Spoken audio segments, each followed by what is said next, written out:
Welcome to this explainer.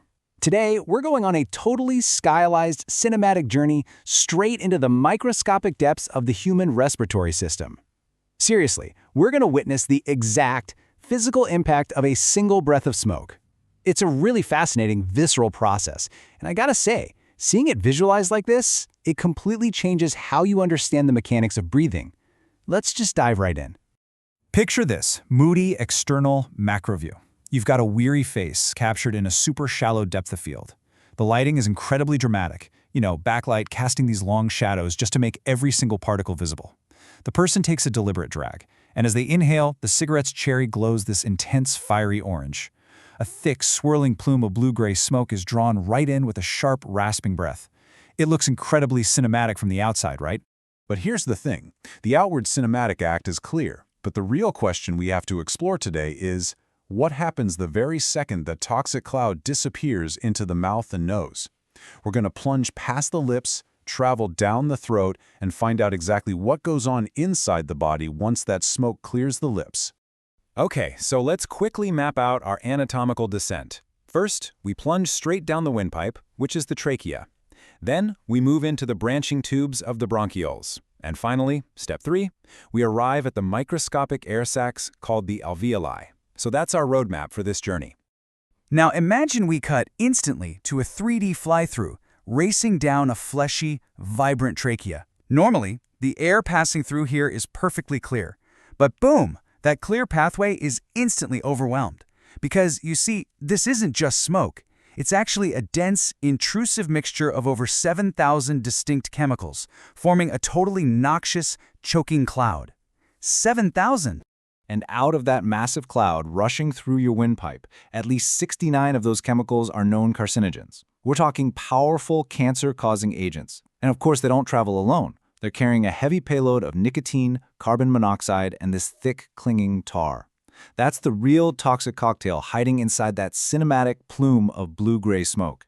So the very first structures forced to face this noxious gas are the cilia. These are specialized, tiny, hair-like epithelial cells that line your entire respiratory tract. Normally, they act as this protective, undulating field of grass. They move rhythmically, kind of like an ocean wave, just constantly pushing out trapped dust, bacteria, and naturally occurring mucus up and right out of your lungs. They're basically your respiratory system's primary custodians. As you can see, healthy cilia beautifully sweep away invaders. But when that hot smoke hits them, it instantly slows, clumps, and literally paralyzes these delicate little hairs. It can even destroy them entirely. And without that rhythmic movement, well, mucus simply builds up and becomes a massive breeding ground for infection. Actually, this is the exact origin of the infamous smoker's cough. It's really just the body's desperate, violent backup plan to clear the lungs, all because those cilia are completely out of commission. All right, let's travel even deeper into the lungs to the bronchioles. These are the extremely delicate, tiny air-conducting tubes branching off from your main bronchi. Think of them like the intricate structural highway system of your breath, perfectly guiding the incoming air exactly where it needs to go to be processed. But here, the damage just compounds so rapidly. The constant, repeated inflammation from the smoke causes the tissue walls of these tiny tubes to thicken. They actually scar over, developing widespread fibrosis. And the really important takeaway here, the part you definitely need to remember, is that this isn't some temporary restriction. This permanently narrows the airways, making it intensely difficult for air to flow in and out. This widespread, permanent obstruction, that's the absolute hallmark of chronic obstructive pulmonary disease, which you probably know as COPD. Now we've arrived at the absolute deepest point of our internal journey, the alveoli. These are microscopic, kind of grape-like air sacs at the very end of the line. This right here is the critical site where the life-giving magic actually happens. They rely on this incredible rubber band-like elasticity to expand and contract with every single breath you take, exchanging fresh oxygen from the air for carbon dioxide from your blood. But crazy enough, the toxic cocktail penetrates even here, down to this deepest microscopic level. Microscopic tarry black particles settle directly onto these delicate alveolar membranes. They actively clog up the precise, porous sites where that crucial gas exchange needs to occur. And visually, if you are watching this tissue transform in real time, it quickly discolors from this vibrant, healthy pink into a suffocating, mottled grayish brown. Just a massive difference. And the structural consequences here are truly devastating. The inflammation physically breaks down the extremely thin walls between the individual air sacs. So instead of a bunch of tiny grapes giving you an immense amount of surface area, they merge together into these larger, floppy, super inefficient sacs. They undergo an irreversible loss of elasticity. Guys, this is the exact medical definition of emphysema. Your lungs completely lose that vital rubber band snap they need to push the air back out.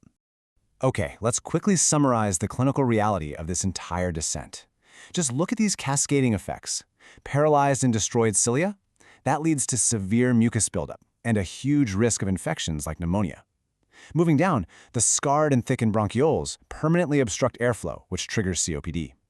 And finally, the broken walls and lost elasticity down in the alveoli define the irreversible, suffocating damage of emphysema. It's like a domino effect. The ultimate result of this microscopic journey is felt in every single waking moment of a person's life.